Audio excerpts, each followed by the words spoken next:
नमस्कार। मेरा नाम रितेश भावसर है। मैं इंश्योरेंस और म्यूचुअल फंड एडवाइजर हूँ। क्या आप मेडिक्लेम पॉलिसी के रूल्स के बारे में जानकारी रखते हैं? क्या आपके कभी फ्रेंड रिलेटिव्स किसी का क्लेम रिजेक्ट हुआ है? क्लेम रिजेक्ट होने के क्या कारण है? तो आइए आज हम मेडिक्लेम पॉलिसी के रूल्स के बारे में जानकारी लेते हैं। आज हम मेडिक्लेम पॉलिसी के जो रूल्स है उसके बारे में डिस्कस करेंगे। उसके बेनिफिट्स क्या क्या होते हैं, एक्सक्लूजन क्या क्या होते हैं और मेडिक्लेम पॉलिसी लेने के पहले किन किन चीज़ों का ध्यान रखना चाहिए उसके बारे में हम लोग आज बात करेंगे। Benefits, safeguard your savings. सबसे इंपॉर्टेंट है कि मेडिक्लेम की वजह से आपकी जो सेविंग है उसको बचाया जा सकता है। Save your savings. Mediclaim policy के कम प्रीमियम में आपको ज्यादा रिस्क कवर मिलता है, जिससे हॉस्पिटल बिल्स, ऑपरेशन का खर्चा और मेडिसिन इन सबको टेक केयर किया जा सकता है। Cashless treatment. अगर कभी इमरजेंसी में आपको हॉस्पिटलाइज होना पड़ता है या फिर इमरजेंसी में आपका कोई ऑपरेशन होता है जिसका खर्चा हो सकता है लाख, 2 लाख, 5 लाख, 10 लाख भी हो, तो ऐसे केस में अगर आप नेटवर्क हॉस्पिटल में हॉस्पिटलाइज होते हो तो वहां पे आपका जो भी ट्रीटमेंट का खर्चा है वो कैशलेस में आप ले सकते हैं। Claim settlement. क्लेम सेटलमेंट के दो ऑप्शन है। फर्स्ट है कैशलेस ट्रीटमेंट।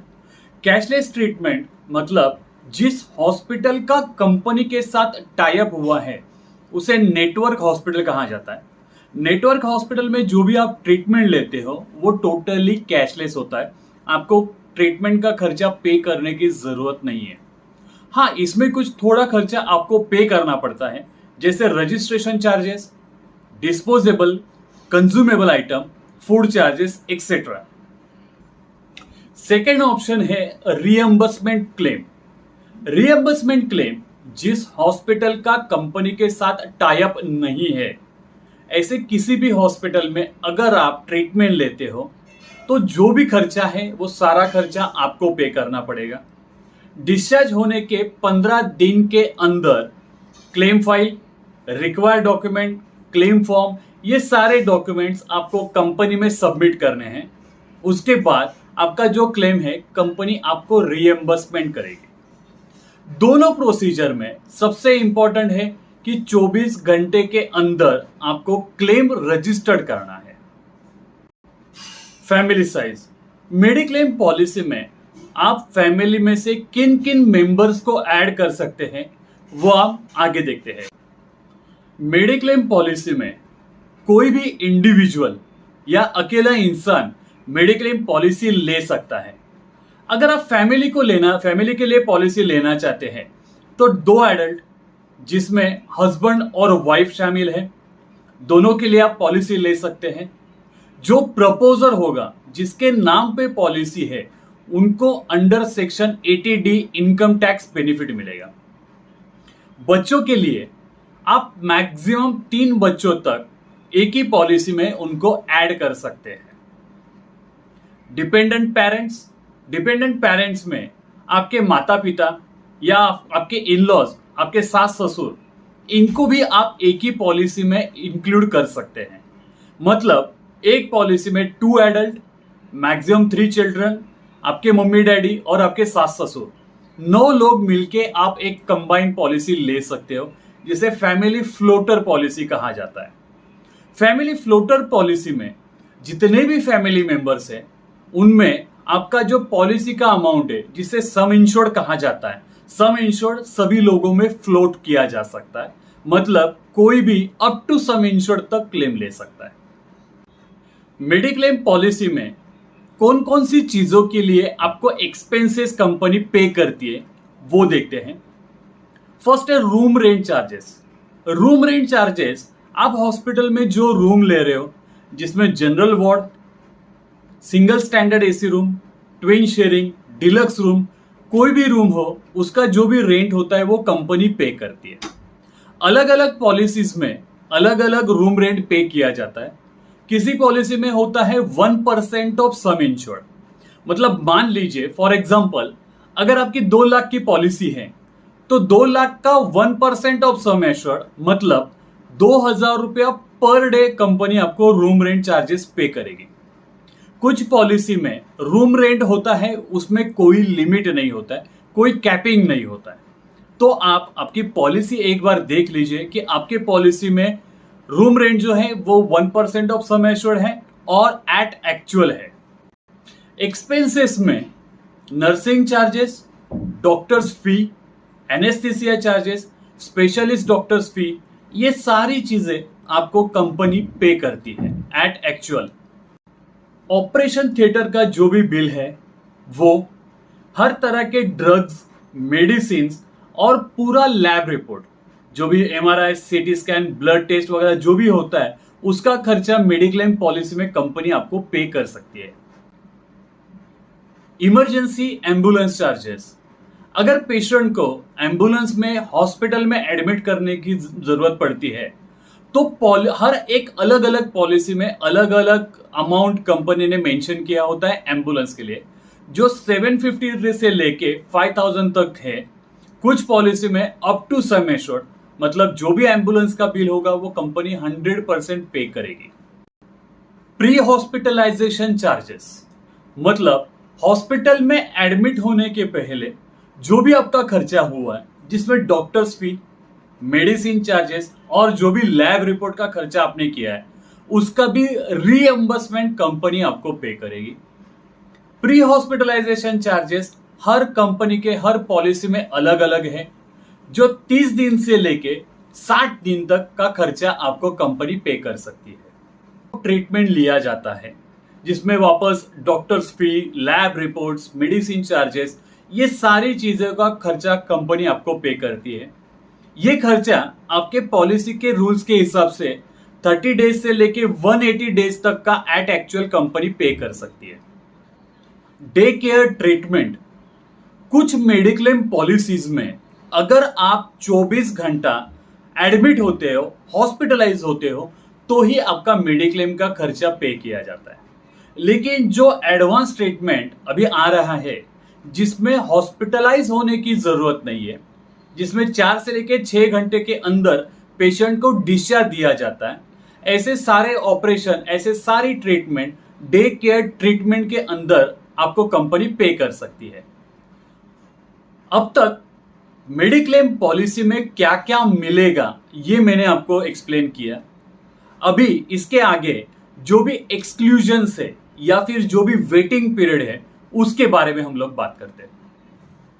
जब आप नई पॉलिसी लेते हो तो डे 1 से एक्सीडेंट रिलेटेड कोई भी ट्रीटमेंट छोड़ के 30 दिन तक कोई भी क्लेम आपको कंपनी पे नहीं करेगी। एक बार आपके 30 दिन कंप्लीट होने के बाद कंपनी क्लेम पे कर सकती है वायरल रिलेटेड, जिसमें malaria, dengue, flu, chikungunya, corona, Covid, food infection, food poisoning etcetera, ये सारी चीजें शामिल होती है। फर्स्ट 2 इयर्स एक्सक्लूजन, कुछ ऑपरेशंस ऐसे होते हैं जिनको डेवलप्ड होने में टाइम लगता है, जिसको 2 साल, 3 साल, 4 साल भी लग सकते हैं। फॉर एग्जाम्पल कैटरैक्ट, कैटरैक्ट को डेवलप होने में 3 से 4 साल लग जाते हैं।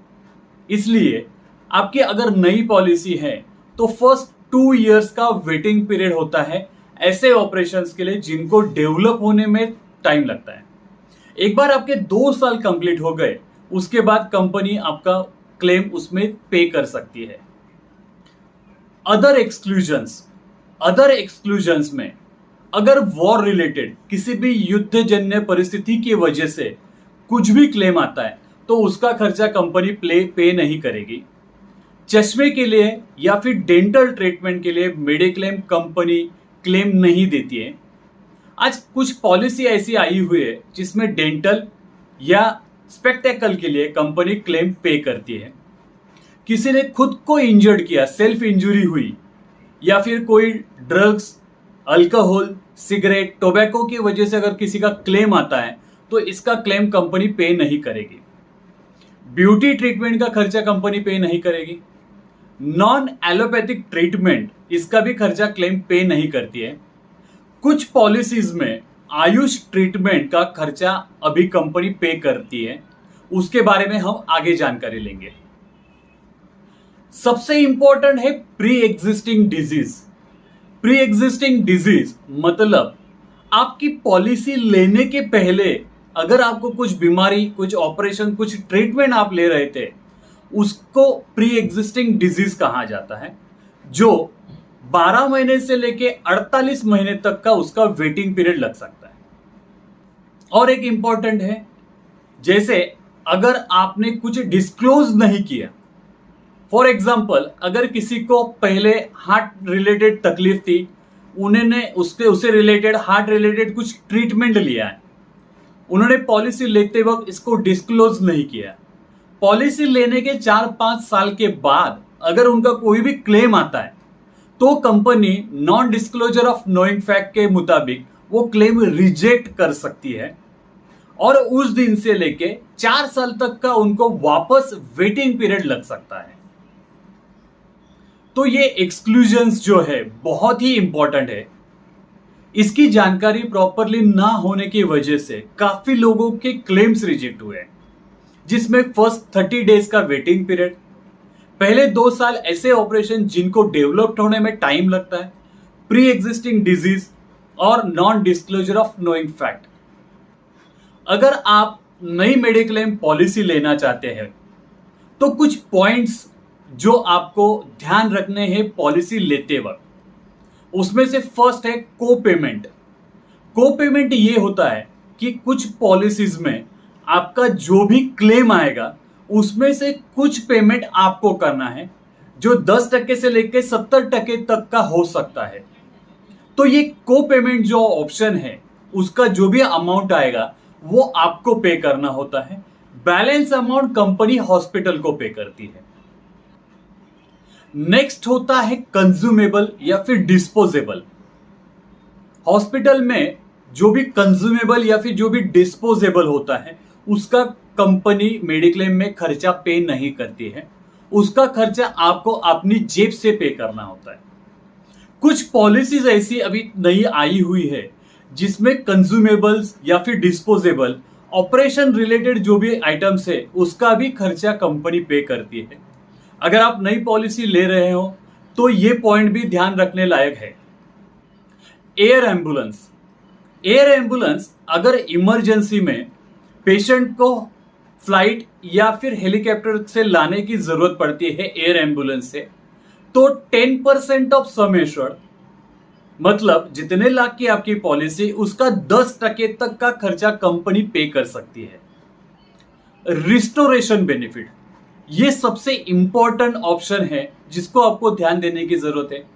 रिस्टोरेशन बेनिफिट क्या होता है, जैसे आपका जो भी पॉलिसी का सम एश्योर्ड है उसमें से क्लेम लेते वक्त आपका अगर सम इंश्योर्ड 0 हो जाता है, मतलब आपकी पॉलिसी की रकम जो है वो पूरी तरह से एग्जॉस्ट, पूरी तरह से खत्म हो जाती है, तो ऐसे केस में जितने लाख का आपने पॉलिसी लिया है उतना ही amount company free of cost आपके पॉलिसी में ऑटो रिस्टोर करके देगी। इसमें कुछ बातें ध्यान देने लायक है। कुछ पॉलिसीज में ये माइनस होते जाएगा, जैसे 5 लाख का पॉलिसी है, फर्स्ट क्लेम आया आपका 4 लाख, बचा 1 लाख, तो ऐसे करते करते जब आपका सम इंश्योर्ड 0 हो जाएगा उसके बाद सम इंश्योर्ड कंपनी ऑटो रिस्टोर करके देगी। कुछ पॉलिसी में ऐसे होता है कि आपने मल्टीपल टाइम्स भी क्लेम लिया, हर क्लेम के लिए आपके पास same sum insured automatically restore हो जाएगा। Buyback of PD waiting period, जैसे मैंने कहा पीडी मतलब प्री एग्जिस्टिंग डिजीज, जिसके लिए 12 महीने से लेके 48 महीने तक का वेटिंग पीरियड होता है। लेकिन अगर थोड़ा प्रीमियम आप एक्स्ट्रा पे करते हो तो पीडी वेटिंग पीरियड आप कम भी कर सकते हो। डिडक्टेबल ऑप्शन, डिडक्टेबल ऑप्शन आपके पॉलिसी का प्रीमियम कम करने के लिए आप यूज कर सकते हो, जिसमें 50,000 या 1 लाख तक का आप डिडक्टेबल ऑप्शन ले सकते हो, जिसमें अगर आपका क्लेम आता है तो उस डिडक्टेबल अमाउंट का क्लेम कंपनी पे नहीं करेगी, उसके ऊपर का जो भी क्लेम आएगा वो कंपनी आपको पेमेंट कर सकती है। Top up cover, extra additional sum assured के लिए आप टॉपअप कवर का बेनिफिट ले सकते हैं, जिसमें काफी कम प्रीमियम में काफी ज्यादा सम इंश्योर्ड आपको मिल सकता है। तो टोटल कवर पॉलिसी का कितना लेना चाहिए? टोटल कवर ये आपके फैमिली के साइज पे डिपेंड करता है, आपका स्टैंडर्ड ऑफ लिविंग पे डिपेंड करता है, आपके प्री एग्जिस्टिंग डिजीज पे डिपेंड करता है, और आप जिस सिटी में रह रहे हो वहां पे हॉस्पिटलाइजेशन का ट्रीटमेंट, ऑपरेशन का ट्रीटमेंट क्या कॉस्टिंग हो सकता है, इस सारे के ऊपर आप सम एश्योर्ड डिसाइड कर सकते हो। अगर आप मेट्रो सिटी में रह रहे हो तो मिनिमम 5 लाख से लेके 10 लाख तक का आपका सम एश्योर्ड होना चाहिए, जिससे आप 25 लाख, 50 लाख, 1 करोड़ तक टॉप अप कर सकते हो।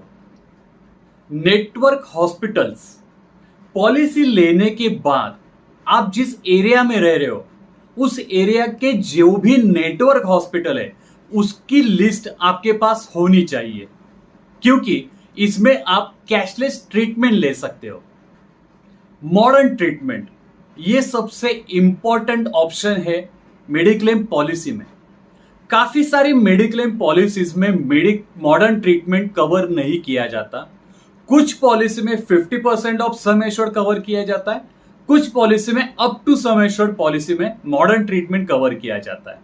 तो आप पॉलिसी लेते वक्त मॉडर्न ट्रीटमेंट का कितना कवरेज आपके पॉलिसी में है वो याद से देखिए। मैटरनिटी बेनिफिट, मैटरनिटी बेनिफिट कुछ मेडिक्लेम पॉलिसी में कवर नहीं किया जाता है। कुछ मेडिक्लेम पॉलिसीज में मैटरनिटी बेनिफिट कवर किया जाता है, लेकिन उसके लिए 1 साल से लेके 4 साल तक का वेटिंग पीरियड होता है। अगर आप न्यूली मैरिड कपल हो तो आपके पॉलिसी में मैटरनिटी बेनिफिट है या नहीं ये जरूर देखिए। न्यू बॉर्न बेबी कवर, अगर आपके पॉलिसी में मैटरनिटी बेनिफिट है तो आपके पॉलिसी में न्यूबॉर्न बेबी कवर भी हो सकता है, जिसमें डिलीवरी के बाद बच्चे को डे 1 से कवर मिल सकता है। आयुष ट्रीटमेंट, जैसे मैंने पहले आपको कहा कि मेडिक्लेम पॉलिसी में सिर्फ एलोपैथी ट्रीटमेंट का ही खर्चा पे किया जाता है। नॉन एलोपैथी ट्रीटमेंट जैसे आयुर्वेदिक, सीधा, होम्योपैथी, यूनानी, इसका खर्चा कंपनी पे नहीं करती है। कुछ पॉलिसीज में आयुष ट्रीटमेंट का खर्चा भी कंपनी पे करती है, जो मिनिमम 10,000, 15,000 भी हो सकता है, या अप टू सम एश्योर्ड तक भी उसका क्लेम कंपनी पे कर सकती है। Pre and post hospitalisation expenses, hospital में एडमिट होने से पहले और हॉस्पिटल से डिस्चार्ज होने के बाद जो खर्चा आता है उसका भी खर्चा कंपनी पे करती है। कुछ मेडिक्लेम पॉलिसी में ये होता है एट एक्चुअल, मतलब जो भी आपका खर्चा हुआ है वो कंपनी 100% पे करेगी। कुछ पॉलिसी में होता है 7% ऑफ हॉस्पिटल बिल और 5,000 विच एवर इज लेस। तो आपके पॉलिसी में pre and post hospitalisation expenses क्या है वो आप एक बार देख लीजिए। इमरजेंसी एम्बुलेंस चार्जेस, अगर पेशेंट को एम्बुलेंस में हॉस्पिटल में एडमिट करने की जरूरत पड़ती है तो हर एक अलग अलग पॉलिसी में अलग अलग अमाउंट कंपनी ने मेंशन किया होता है एम्बुलेंस के लिए, जो 750 से लेके 5,000 तक है। कुछ पॉलिसी में अप टू सम एश्योर्ड, मतलब जो भी एम्बुलेंस का बिल होगा वो कंपनी 100% पे करेगी। इस वीडियो में मैंने मेडिक्लेम पॉलिसीज के क्या क्या रूल्स है, क्या क्या बेनिफिट्स है, उस बारे में मैंने आपको इंफॉर्मेशन दी है। अलग अलग पॉलिसीज में अलग अलग रूल्स होते हैं, तो पॉलिसी लेने के पहले एक बार उसको जरूर देखें। अगर आपके पॉलिसी के क्लेम्स के लिए या फिर आपके पॉलिसी के लिए कुछ भी आपको हेल्प चाहिए तो आप कभी भी हमें कॉल कर सकते हैं।